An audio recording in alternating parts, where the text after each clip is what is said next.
Dear students, today we are going to discuss first lesson of our economics book, The Story of Village Palampur.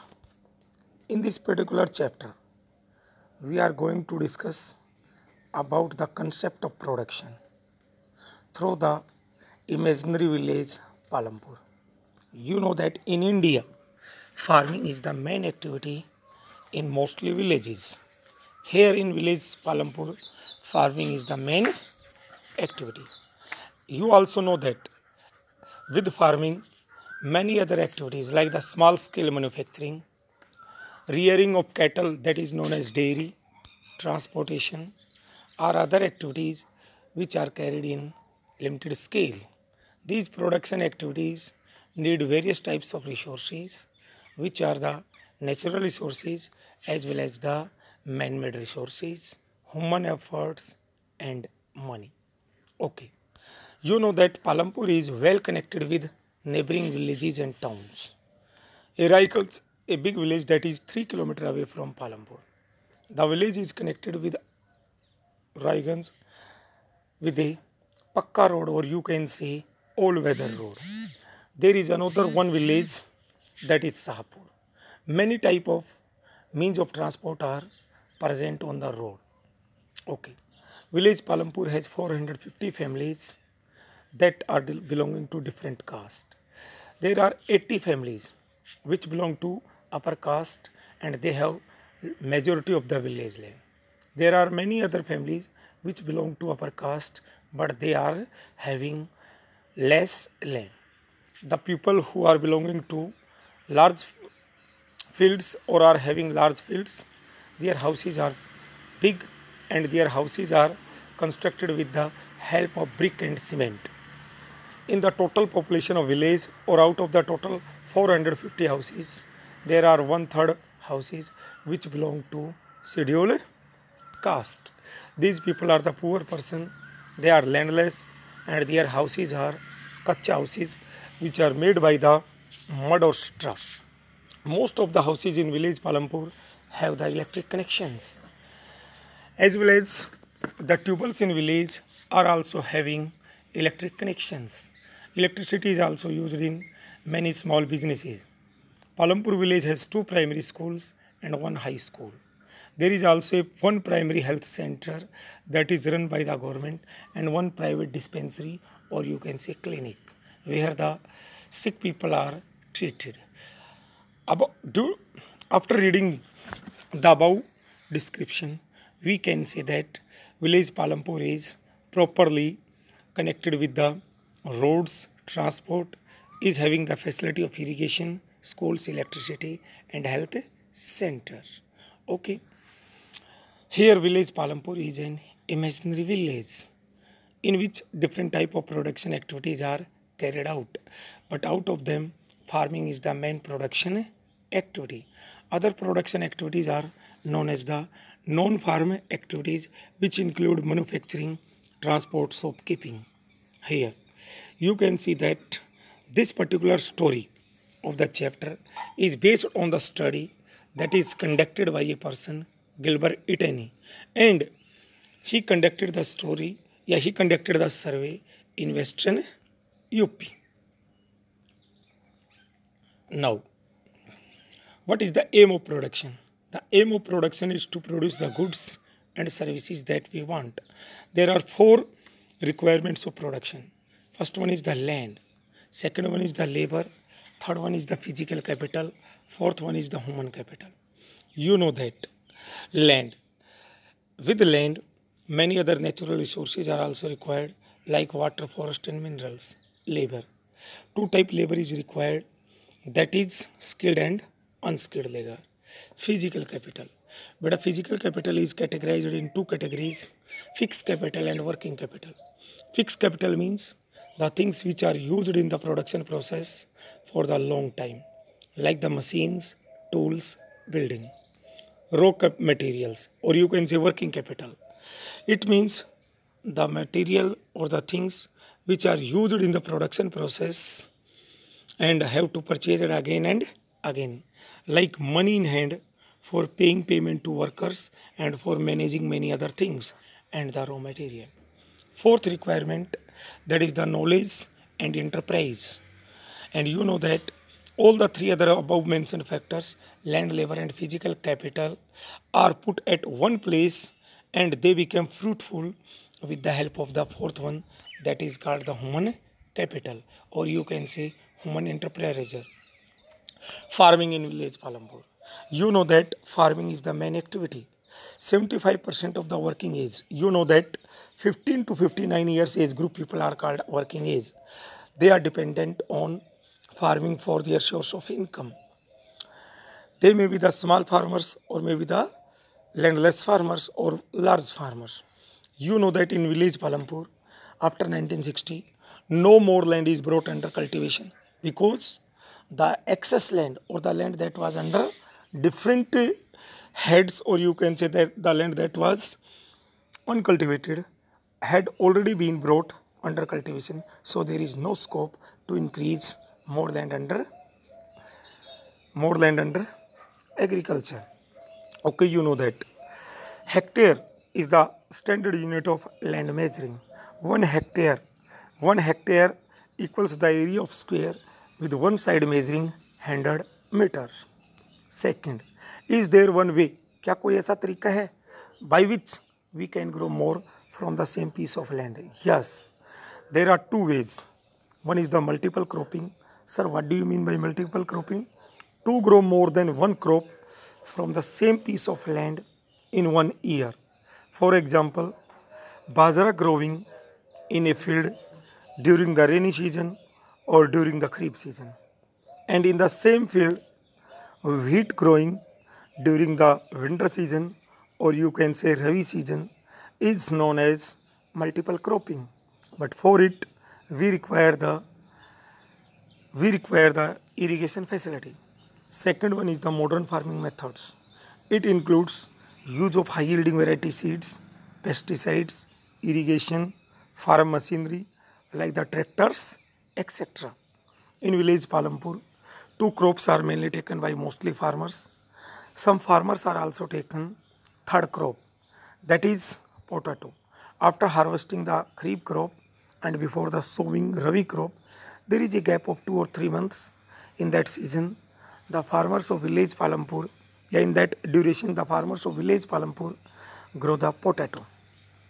Next, in India, only less than 40% area of total agricultural land is irrigated. It means जो part जिस पे खेती होती है उसका मुश्किल से 40% area ऐसा है जिस पे फार्मिंग होती है, सॉरी जिसके ऊपर इरिगेशन होती है. बाकी का जो एरिया है दैट डिपेंड्स ऑन रेनफॉल. दूसरा, riverine plains means northern plains of India. Coastal regions वो एरिया हैं जहाँ पे इरिगेशन फैसिलिटीज ज़्यादा हैं. वाइल्ड प्लेट्यू जैसे दक्कन प्लेट्यू वगैरह ऐसी जगह हैं जहाँ पे इरिगेशन लेवल बहुत कम है. Then we have to discuss green revolution etc. The production of a field is measured by the yield, कि एक सीजन में एक फील्ड में कितना प्रोडक्शन हुआ है. फिर आप देखेंगे पहले जो फार्मर्स थे मॉडर्न फार्मिंग मेथड से पहले, वो बेटा ट्रेडिशनल सीड्स यूज करते थे, HYV सीड्स यूज नहीं करते थे. बारिश के भरोसे क्रॉप्स डिपेंड होती थी. फर्टिलाइजर्स यूज नहीं करते थे, काउडंग यूज करते थे. इस प्रकार उनके पास बहुत कम फार्मिंग आउटपुट होता था. बट ग्रीन रिवोल्यूशन 1960s के डिकेड में आया.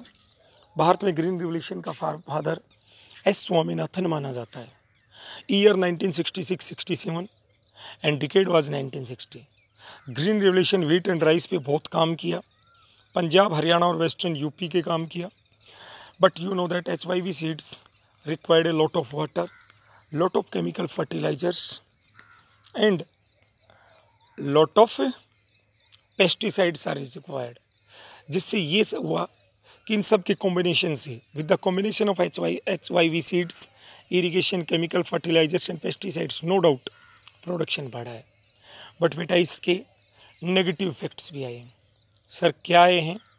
आप देखते हैं अंडरग्राउंड वाटर टेबल डिक्रीज हुआ है, भूमिगत जल घटा है due to excess use of water for irrigation, due to use of chemicals and fertilizers and pesticides, soil fertility के ऊपर बड़ा नेगेटिव इफेक्ट गया है। Then will the land sustain, इस टाइटल में आप पढ़ेंगे कि today we are using the modern farming methods and by which we are using HYV seeds, fertilizers, chemicals. क्या इस प्रकार यूज करने से हमारी लैंड सर्वाइव करेगी? No. You know that land is a natural resource, we have to use it in A careful manner. हमारे पास बहुत सारी साइंटिफिक रिपोर्ट्स हैं, वो ये बताती हैं कि modern farming methods have over used the natural resource that is land. Green revolution के कारण आपने देखा होगा सॉइल फर्टिलिटी डिक्रीज हुई है।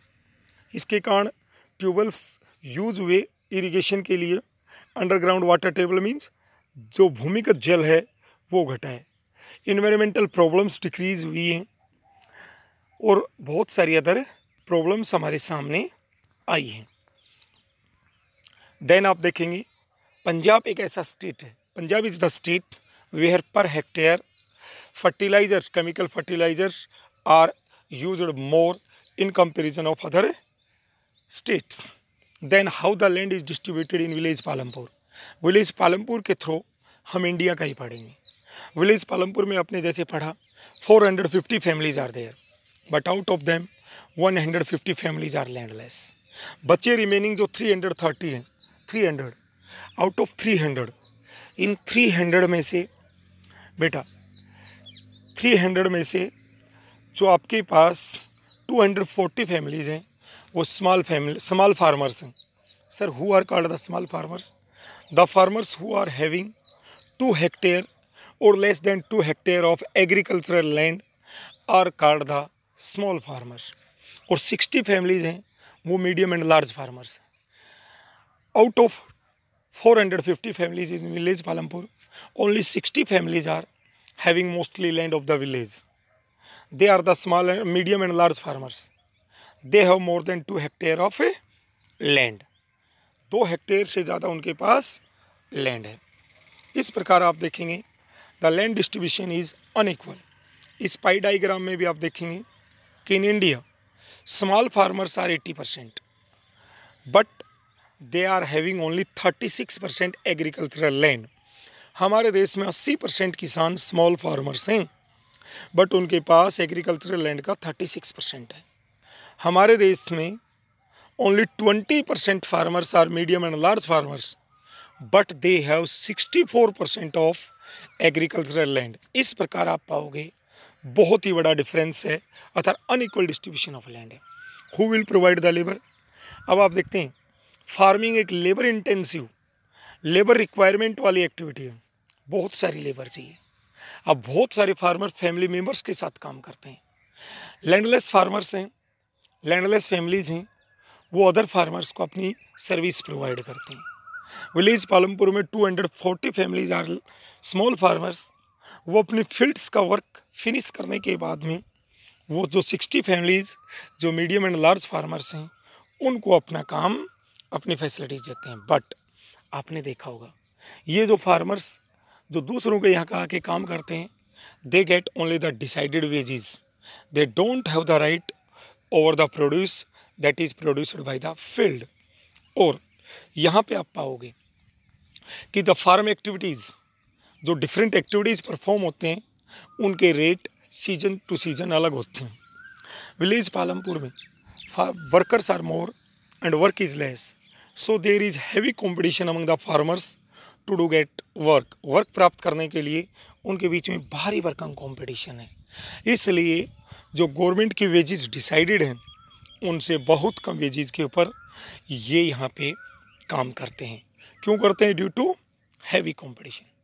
अब सर कैपिटल नीडेड, फार्मिंग में आप जानते हैं a lot of working capital is required. अब जो स्मॉल फार्मर्स होते हैं वो दूसरों से बोरो करते हैं हायर रेट ऑफ इंटरेस्ट पे एंड अदर टफ कंडीशंस पे अपनी वर्किंग कैपिटल को। क्यों करते हैं ऐसा? Because they have the small farms, their production is less, they consume the mostly production for the family and some extra और surplus production जो फैमिली नीड से अभाव है वो बेच के उस पैसे से फैमिली की अदर नीड्स पूरी करते हैं। यहाँ आप सविता नामक महिला के एग्जाम्पल में देख सकते हैं। इस प्रकार they have to take loan from the money lenders or the agricultural traders. Sir, agriculture traders means those persons who sell the seeds, pesticides, fertilizers are called the agricultural traders. Farmers इनसे ये चीज़ें seeds वगैरह उधार पे लेते हैं, borrowing करते हैं और हाई रेट ऑफ इंटरेस्ट इनको पे करते हैं. इसके opposite those farmers who are medium and large farmers, their farmers are large, they have surplus production, they sell it in market and they use some money for the family requirement and some money is put into bank that is used as a, जिसको use करते हैं किसके तौर के ऊपर, अपनी working capital के तौर पे. सेकंड, कई बार उस पैसे को एक्स्ट्रा से वो फिक्स कैपिटल में भी यूज करते हैं और अदर फार्मर्स को लोन देने में भी यूज करते हैं. यहाँ आप देखेंगे कि यहाँ पे जो फैक्टर ऑफ प्रोडक्शंस में क्या है, लैंड है वो लिमिटेड है और जो लेबर है, अर्थात लैंड है दैट इज स्कार्स एंड जो लेबर है दैट इज प्लेंटी ऑफ, वो बहुत ज़्यादा है. उसके बाद में surplus. Sir what do you mean by surplus production?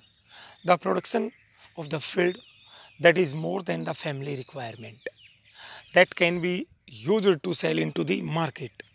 अब आप देखते हैं स्मॉल फार्मर्स के पास जो सरप्लस प्रोडक्शन है दैट इज स्मॉल और वो बहुत कम है, जबकि large and medium farmers have the more surplus production.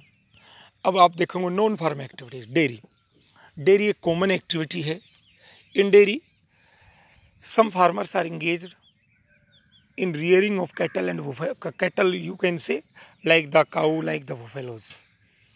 वो इनको डिफरेंट क्रॉप्स का फोडर्स और जो फूड ग्रेन्स होते हैं वो फीड करते हैं और इनसे जो भी मिल्क वगैरह प्रोड्यूस होता है या मिल्क के बाई प्रोडक्ट्स होते हैं उनको नज़दीक के चिलिंग सेंटर हैं जहाँ पे पास्चुराइजेशन ऑफ मिल्क किया जाता है, उसको यहाँ पे बेचते हैं.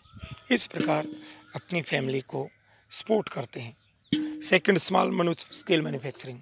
स्मॉल स्केल मैन्युफैक्चरिंग में बेटा छोटी मोटी प्रोडक्शन एक्टिविटीज़ हैं. जैसे आप देख सकते हैं फ्लोर मिल, आटा पीसने की चक्की, रजाई गद्दे भरने की, शुगर केन का क्रैश जूस निकाल के क्रैश करके उसको गुड़ में कन्वर्ट करने का, ये एक्टिविटीज़ हैं जो स्मॉल मैन्युफैक्चरिंग में काउंट हैं. Then shop keeping. You know that in mostly villages there may be 5 to 7 or 10 shops. These shopkeepers from the nearby town purchase the things in wholesale and sell the things in retail. इनके पास notebooks, pen, pencil, eatables like the wheat flour, ये चीज़ें इनके पास available होती हैं.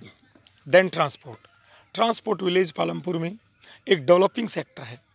Different type of roads हैं, different type of means of transport है. May be the rickshaw वाला, तांगा वाला, जीप, ट्रैक्टर, ट्रक, ये बहुत सारे यहाँ पे हैं जिसको ये यहाँ पे यूज करते हैं.